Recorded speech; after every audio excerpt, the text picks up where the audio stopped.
What 4 things would you make sure to impart unto the younger you as you are both very successful? Focus on your grit. Discover what balance looks like earlier. We come from grind culture, but be clear, grind does mean to wear down. A healthy understanding of what balance looks like a little bit earlier.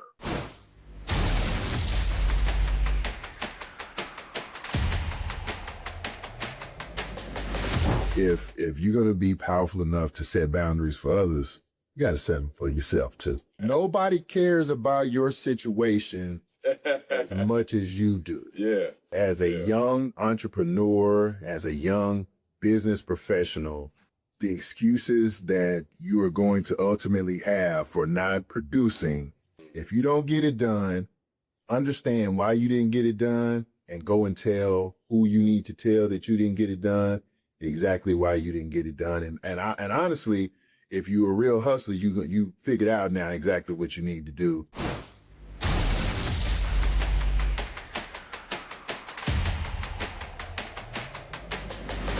Hey, good morning, everybody. Good afternoon, wherever you are, whatever time zone you're in. This is Damon Smith. I am live here today for our first episode of Hustlers University, better known as Hustlers U. I have today the pleasure of having my 2 esteemed colleagues, and y'all can hear my voice. I'm gonna just parlay right here for a sec. Holla at my boy. So here we are. We're doing this thing live, and I'm learning as I'm going. But I have Omari Head with us today. What's happening? All right, and we have good brother Marcus Thomas with us today. Good afternoon, everybody. All right, I'm going to get out the shot because I'm going to be asking some questions, but here we go. I wanted to definitely get into it, man. So Hustlers University is, the premise of this podcast is to get outside of the imitations, right? There's a lot of people that start podcasts, start shows, start reels, do all this stuff, and they're not qualified. They're not subject matter experts in any field. And these people are out here getting likes, hosting conferences and all kinds of craziness. I'm not throwing shade on nobody, but I wanted to make sure that this platform is dedicated to having great people that have gone through the journey. Because if you are someone and you're looking at opportunities or options for the future, you want to make sure that you are hearing and getting mentorship and guidance from people that are from the industry that you're from, or that have made the mistakes, gone through it, figured out the financing, worked the different positions, different roles that you have to work in order to come out on top. So this is a before, during, and after. When it comes down to Hustlers University, we're really talking about what happened before, what got you to that point, what happened during, once you got started, and what happened after, basically where you are right now in your walk and your journey. And we just want to expound on that. This is going to be raw. It's going to be uncut, so, I don't necessarily restrict people from a language standpoint. Obviously, these are professional men and women that are going to be showing up on the show. So we want to make sure but we want this to appeal to the younger generation, because the truth of the matter is that those are the people that are going to be retiring us. And as they're retiring us, we need to be able to catch their attention now, so that these thought leaders, these amazing humans that are out here that are out here trapping it out, that they get the opportunity to hear from the horse's mouth, from people that aren't capping, from people that aren't pretending, from people that aren't putting on a show for the gram. Because I don't need 100,000 likes. I don't need 100,000 clicks in order to be on the stage with somebody, because these kids, the people that the kids don't meet and the people that these young adults don't meet, millennials, Gen Xers, Gen Y, etc., they don't meet the people that are actually doing this shit on a day in and day out basis. Yeah. Get us going. And I'm going to just give you an opportunity to kind of introduce yourself, tell us who you are, what you do, and we're going to get into and I'm going to ask questions about the journey. So Marcus Thomas, tell us who you are, what you do, man, and why you're here. My man. All right. I am Marcus Thomas, everybody. I am a Dallas, Texas born native. We can go ahead and get that out the way. Absolutely. I'm a Cowboys fan. Alumni of Sam Houston State University. Graduated a long time ago. Many moons ago, around the year 2000. Live in Orlando, Florida. And I work for a company by the name of Choice Hotels I work on the development team at Choice Hotels, which means we help sell franchises and help those franchisees develop the hotels. But specifically on the development team, I work for the SOAR team, which works with all of the underrepresented groups. So all of the minority groups, if you're Black and African American, if you are Latino and Hispanic individual or group, if you are a Native group, if you are a women-led group, if you're a veteran-led group, or if you're a first-time, even a first-time hotelier group, I can help you develop, build, acquire a hotel. So that is what I do. I absolutely love it. This is my 5th year doing it. I've had the opportunity to meet this gentleman next to me doing what I do now. I've had the opportunity to meet Damon doing what I do now. And, obviously we come together to have opportunities like this to, share some best practices and spread some knowledge. But I absolutely love it, man. So anything Damon called for me to come and help him do, or to show up for him in any kind of way, I'm here for it. So glad to be here. Awesome. Thank you so much, Marcus. And what he doesn't say, and I will fill in some of those pieces that he doesn't say, because I know these guys intimately, man. These are some amazing human beings. And most of the people that I will have on the show and that will diatribe with us and bring us the jewels, man, these people are good humans. I think that both of these gentlemen, but I'm going to specifically talk about Marcus right now because he just got through sharing his, who, what, and when. He not only is with Choice Hotels, but he runs and helps run a division of Choice Hotel where he brings opportunities to the community, and he helps people of color and women find opportunities to invest in the hotel space and the hospitality space.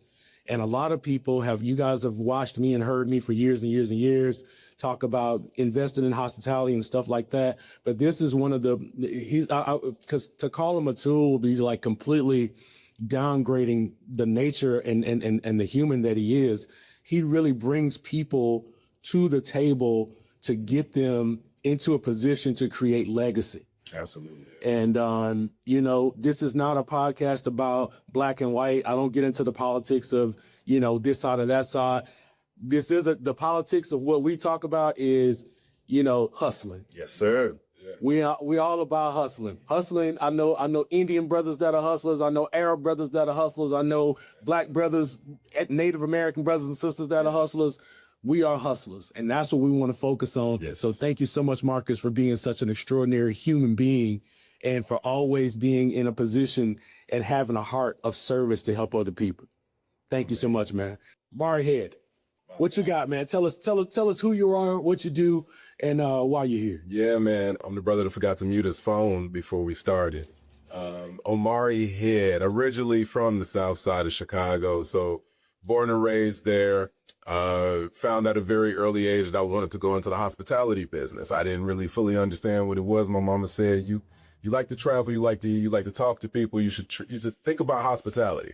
So one of those moments I kind of latched onto it, had the privilege to go to college, studied hospitality, focused on gaming and vacation ownership at University of Nevada, Las Vegas. Graduated, got into hospitality operations. That took me moving throughout, 4-star, 4-diamond properties and leadership capacities, all the way to larger convention boxes when I moved out to the Washington, D.C. area. But I always wanted to get into hotel brokerage. And the reason I wanted to get into hotel brokerage was I would go to a lot of conferences. I didn't see a lot of hotel owners that looked like me. And I always had a passion for hotel ownership. That was what I thought I wanted to do. And I realized in pursuing that journey that there was a knowledge gap. And a lot of people were beating the drum, and this is just me and my observation, but a lot of people beat the drum that it's access to capital, that's our biggest, road blockage when it comes to us investing in hotels and becoming hotel owners. And I found that was an obstacle, but it wasn't the biggest.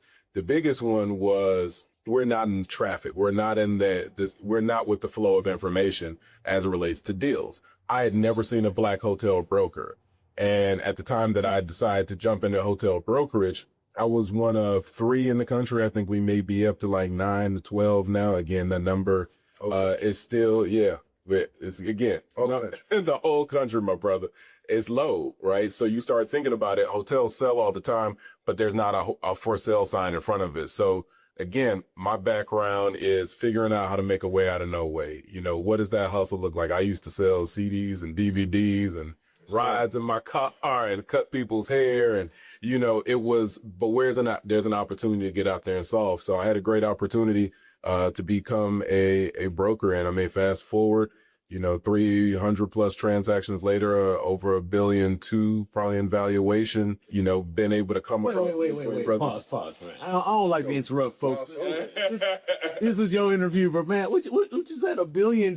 Yeah, about $1.2 billion. In transactions? $2.5 billion in transactions. Yeah, man. I mean, sold hotels all the way from, you know, 40 key, 60 key hotels, exterior corridor, all the way up to 372 full service mega branded hotels. So again, this is a complex asset class, man. So working with, and we're operating in thin air, right? Oh yeah. It's you know, markets being in franchise sales development, I think it's less than 15, less than 20, you know. Whole country. Across all the franchisors. So when you see us, it's again, it's a unique species, man. So that's my story. You know, very passionate about what I do, very passionate about helping people close that knowledge gap. So that's what I do, man. I help people understand, you know, where the opportunities are and does it pencil for you. Not every deal is a great deal for you. When we talk about the industry and we talk about what you guys do, and first of all, until I met you, I had never met a black person, a person of African American descent that worked in the brokerage space for hotels, the hotel asset class specifically. Yeah. So, you know, you can imagine my surprise when, you know, as somebody that was an aspiring hotel owner and an active hotelier, and I meet you and it's like, okay, he's not pretentious. He's really cool. He's really down to earth. And what do you call yourself online? Hip Hop Hotel Broker. So where do we find you at? Where do we find you at? At Hip Hop Hotel Broker on Instagram. Okay. So, and Marcus, are you on Instagram? On Instagram at MT_1914, or you can look me up on LinkedIn. Just find me under Marcus Thomas. Okay. And let me just go ahead and address, you know, because a lot of people generally tend to assume that I invite certain types of people on the different platforms, and I'm engaged with certain types of people, and there's a relationship there. So are you a member? Are either of you members of like Panhellenic, national Panhellenic organizations, Greek letter organizations? Never heard of those. Never heard of them. All right. Those people. Who are those guys? Papa, who they? I know, right? Yeah. But Definitely. all right, so for the people that know, so your frat brothers and some, I don't know if y'all call them sorority or sister. Hey, I don't know. I'm in a different organization. We had a kind of, We're the one true brother sisterhood of fraternities and sororities. I'm a proud member of Phi Beta Sigma Fraternity Incorporated. So to all my frat out there, Blue Phi, y'all know how to answer back. And I've been a member since 1995. So I'm going in 3 decades of being a part of the brotherhood. That's right. I absolutely love it, man. I got some frat that I crossed with, you know, years ago that we keep in contact on a regular basis.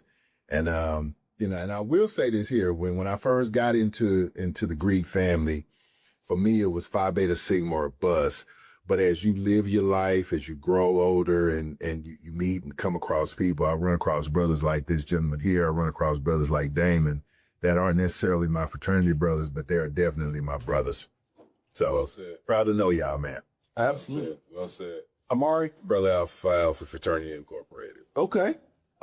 That's them dudes that y'all be with the Canes.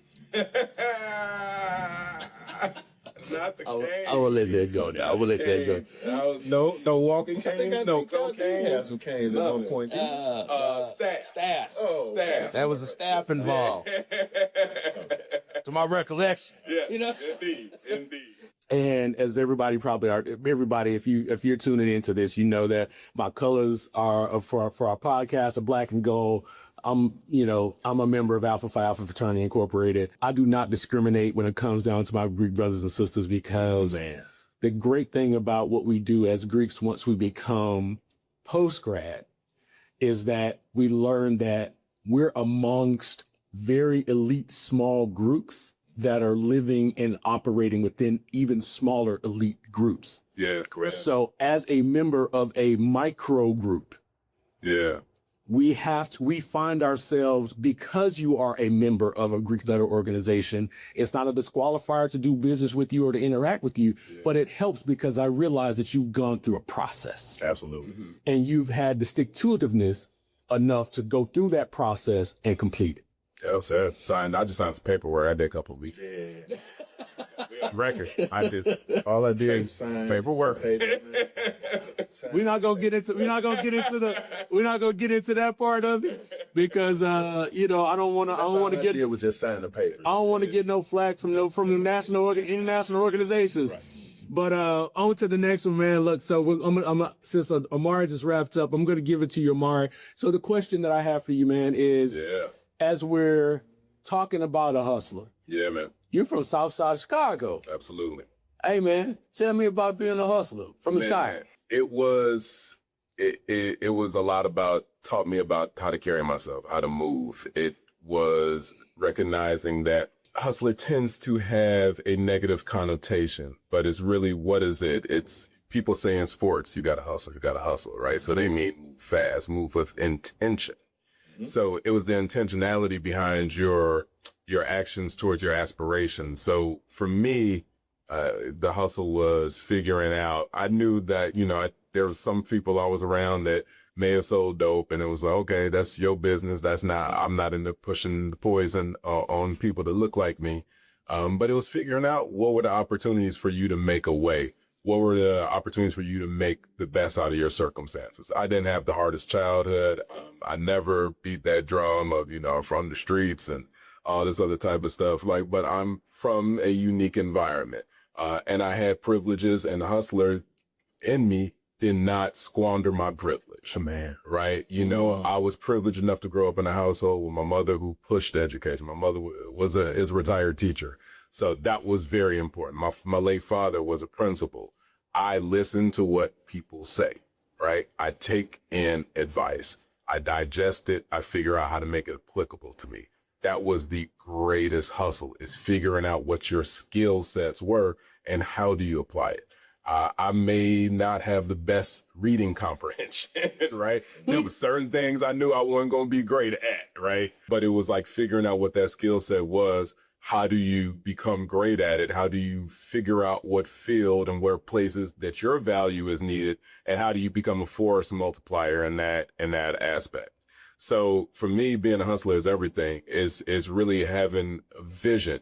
And you realize as you go through, a lot of people don't have vision. So how Naaman opened this up talking about, there's a lot of people out there position themselves as experts, and they have the vision because they're great marketers. They may not have the actual intelligence on the execution, but they have the vision on how to be a great marketer. So, and again, I don't knock nobody's hustle.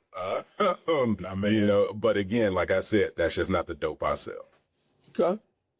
Yes, sir. So Marcus, the D, right? Dallas, the big D. Yes, sir. Everything but the Cowboys. Yeah. That was too easy. Gotta break up the monotony a little bit, because Amar be giving us these MLK sermons, man. But in Atlanta. Marcus, tell me, man, what is being a hustler, man? What does that mean to you, and how does that translate in your life from being a Texan? Bro, I think for me, becoming a dad, that sent off a certain level of urgency in me, and understanding that, for me, being a hustler is somebody that shows up every day, no matter what. And think about this when we say show up every day. Some days you might be sick, Lord knows, some days, doing conferences like what we're doing now and having to burn the candle from, sun up to, sundown, sometimes just mingling and networking with people, you get tired, and not just physically tired, but sometimes you get mentally drained. Yeah. When you go through life, because life happens, right? You said like your dad passed. My father passed, 2 years ago. My grandmother passed 8 years ago. My grandfather passed, 2 years before that. How do you show up when that stuff happens? And not only showing up, but, you have, when you're in a situation where you have people depending on you, and it might not just be your kids, it may be your spouse, your partner, your family, your siblings, your parents, oftentimes, when you got people that are dependent on you, and not just dependent on you to bring home the check, but dependent on you to show up as well. That's being a hustler, to me, when you got that responsibility, and it's just a fact, right? It's not a situation where, man, what's gonna happen to my family if I don't show up? You can't even think about that when you're a hustler, because you're gonna show up, you're gonna be there, you're gonna provide, right? And providing as a hustler may not always be, like I say, bringing the check. Sometimes, man, you gotta pull up and talk to your C's. You gotta pull up and talk to your brother sometimes. At times, those conversations might not be, roses and, giggles and fun. Sometimes you got to have tough conversations with your folks. But probably the most important part of being a hustler is you got to produce, bro. Whatever your hustle is, like, you mentioned the kid on the block that's hustling. He can't be out there hustling if he ain't making no money, or, you ain't making moves and creating a big enough network to up your game. Right? If you're not doing that, you're not hustling, and what we do, if you're not producing, like as a broker, I would imagine somebody somewhere, if you're not saying to yourself, bro, I didn't close anything. I heard over 1.2 billion in transactions closed. And in my estimation, that's producing. Absolutely. In a major way, right? So if you can do that, yeah, you can call yourself a hustler, but don't fool yourself, right? Just because you do show up, you got to show up and produce, which means you got to put in the work, right? You got to learn, from your mistakes, because nobody's, immune from making mistakes, especially hustlers, right? That's usually how we get better with the hustle, right? If you make a mistake, you got to truly learn from that, and you got to be faced with that decision that you got to make again. If you make the same decision you made when you made the mistake, you're going to make that mistake again. Right. So that, to me, it's about, hey, showing up every day, right? The willingness, to show up every day, and the willingness to, go put your head down and produce. Copy that. I mean, that's Turn off my mic. I mean, like this is the mic drop moment. I was like, and that's why this format, why this platform exists, because these are, we're talking to real people about real stuff. This isn't manufactured. I sent my guests a list of questions. I have a list of questions. I have a list of questions. I'm not going off of any of those because, I do some of my best work on the fly. But Marcus, something you said that really resonated with me about, when you sit. And I think the word that came to mind and kept flashing in my head was showing up. Yeah. When you're starting a business, showing up every day, Regardless of how you feel, regardless of your mental health, regardless of the fragility of your spirit, regardless if the internet likes you today, it's raining, or, somebody said something bad about me, or now there's new competition in the space and now I got to deal with that. We create an inventory of so much unnecessary shit. Yeah. And that is a great segue to talk about both of you are family men. And as a family man myself, I have leaned on both of you communicatively and we've worked stuff out with one another. We've helped each other, given advice to one another. Yeah. So if you were to look into the eyes of, let's say, the 15 to 21-year-old you. Yeah.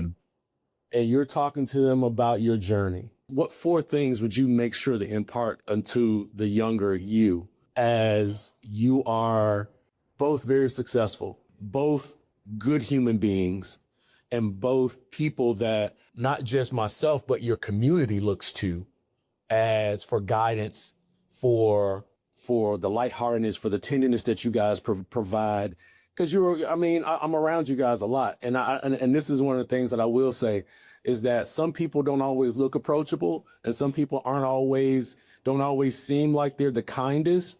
But when you're talking about people that service the community, that is a different kind of weight, man. So looking at yourself, younger you, Yeah. between the ages of 15 and 21, let's say 16 and 21, Yeah. the primary developmental years, look into this camera and tell you, as somebody that looks like you from where you're from, what would you say to that person? That young human that needs some guidance, that needs some shaping. And it can be anything. I mean, it's a part of the journey. Everything is a part of the journey. Your emotions are a part of the journey. Your familiar relationships are a part of the journey. Your spiritual connectivity and relationship is a part of the journey. And that's the thing about the hustler's creed, is that it's not just I'm out here selling these widgets. Yeah. Right. Yeah.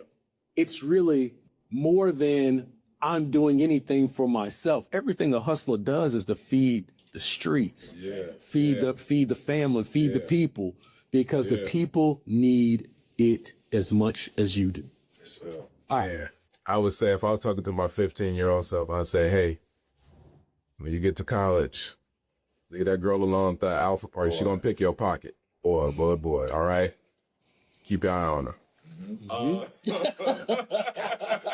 She gonna pick your pocket. All right, come on. I would say definitely, focus on your grit, right? And what does that mean? Being willing to have that stick-to-itness. Discover, what balance looks like earlier. And now a lot of what we talk about as hustler, we're a little bit older. We come from grind culture. But be clear, grind does mean to wear down. Yes, sir. So that's the other side of it. So getting a healthy understanding of what balance looks like a little bit earlier. One thing, and y'all know I'm a big hip hop fan, and Nas said it best. He said, beyond my kids, boundaries are my greatest creation. So after balance is those boundaries. What does it look like? What are your rules? What are your principles? And, and it's okay to stick to them. It's okay to be flexible too. And then the final thing I would say is, don't fight for yourself. Stand up for yourself. Right. And it's okay to learn how to tactfully check people when they out of pocket, or check out of a situation when it no longer serves you the best. But that's also the challenge of being a hustler, because sometimes we're in uncomfortable situations. Sometimes we are in positions where it may not seem to be serving you at the moment, but you got to keep serving that moment because you're hoping for that's an investment. Yes, sir. And you be running those numbers of like, how much longer do I got to invest before I pay out? Right? Ooh, you and I, you know what I'm saying? You in the deal world, right? There, and it's that person that's going to keep calling your phone. And you got to be like as many times as you need to. Yeah, and then there's other people who's just like, man, they ain't going to never do nothing. Correct. Right? And you got to figure out what that balance is. It looks like to cut them off. Because people, they're still on your phone. So I'll say that's the advice I would give to the 15-year-old me. Okay. Oh, man. All right. Marcus, what you got, brother? I think, man, I mean, the boundaries definitely. Like, you don't even know how good of a jewel that was with boundaries. And that's something that, as a kid, I feel like I had it, but I didn't understand it. I didn't understand the power of being able to set boundaries. And listen, that means if you're going to be powerful enough to set boundaries for others, you got to set them for yourself too. And you got to keep yourself in check. I would say probably the biggest thing that I would tell myself when I was 15 to 21 is, and y'all got to follow me on this, nobody cares, bro. They don't. Now I'm gonna finish that off. I'm gonna finish that off. Nobody cares about your situation as much as you do. Yeah. Right. That's to finish it off. But, as a young entrepreneur, as a young business professional, the excuses that you are going to ultimately have for not producing, people don't want to hear those. And that's really what I'm trying to say. If you don't get it done, understand why you didn't get it done and go and tell who you need to tell that you didn't get it done, exactly why you didn't get it done. And honestly, if you're a real hustler, you figured out now exactly what you need to do to get it done. If you hadn't, then you should be coming with questions. But honestly, nobody is going to care about your situation. Nobody is going to care about your career. Nobody's going to care about your marriage. Nobody's going to care about your life as much as you do the way you do. So invest in yourself, believe in yourself.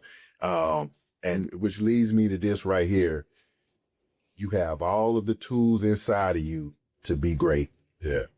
Sometimes you might need to go seek a little guidance. Sometimes you might need to get with a mentor if you don't have one to harness that, that you have. But the belief that you will need to have, you got to go and find that. And we all have the tools, right? This is one of the most articulate brothers I've ever met. And for him, as a 15-year-old, I could imagine, right? Because I've gone through it like, man, you question yourself at times. Am I good enough? Am I smart enough? Because you don't want to be an imposter, right? You don't want to walk around and look like you're just kind of faking it for the whole time. But yeah, you gotta understand, man, that you're good enough. You got all the tools inside of you to get it done. And I feel that God built us all uniquely that way. We all have better talents in one area than others, right? That's what makes us all unique. But all of the tools that you need to be successful, he put them all in us, and each and every one of us. It's we just have to find it, right? You may have to have external resources sometimes to help you find it, but it's in you already. So nobody cares, you're good enough already. And, I'd say probably maybe the fourth one is, man, if you ain't willing to work for what you want or what you want to achieve, then don't do it. Don't do it. Because you can have all the knowledge, you can have all the resources, you can have all that stuff front loaded, you can have all this big trunk and this big war chest, full of resources and full of things that you can get things done with. But if you really don't have that grit, if you really don't have that, we call it that dog in you. Yeah. But really what it boils down to is the willingness. If you're not willing to work, right? And sometimes, some days you got to work harder than others, but the willingness should never, ever die. Like, if push comes to shove, if I got to get out there and I got to go dig a 12-foot hole in the concrete out there to get to where I need to get to, are you willing to do it or not? With no tools. With no tools. No tools. Figure it out, baby. I'm seeing you out there with no tools. Yeah. Are you willing to go do it? Because that is the obstacle that's in the way of your success. If you truly knew that your success was on the other side of that 12-foot hole in the concrete, what would you be willing to do to get there? Man, I want to chime in on that, because you said something like you have everything within you, and sometimes you're going to have to find it. That's the key piece. Because people have heard, they've heard that illusion before that you have. You got it already. But they like, yeah. And then what they take that as, oh yeah, God put you in front of me, so I'm going to ask you all these questions. It's just like, hey, dog, like. And that might work out for you. That might work out. But no, you got to dig inside of you. You got to dig inside of you. You got to maximize all these other resources that are out here. Yes, sir. Where it's like, okay, yeah, I can sit down with you, but at the same time, you got decades of game. I can't, David said it best. I can't give it to you and feel right. Nah, to you, bro. I wish I could. Thank you so much for your time. I have to say, after tip the hat to the sponsors. This episode of Hustlers University is brought to you in part by Synergy Financial Partners, where you go to get your money and get advice along the way. Guys, thank you so much. God bless you. Thank you so much. Continue to do what you're doing for the community, for yourselves, for your families, for your friends, people like me. And thank you so much for your time and giving me just a little bit of it today. Yes, sir. All right. And y'all have a great one. Thank you. Peace.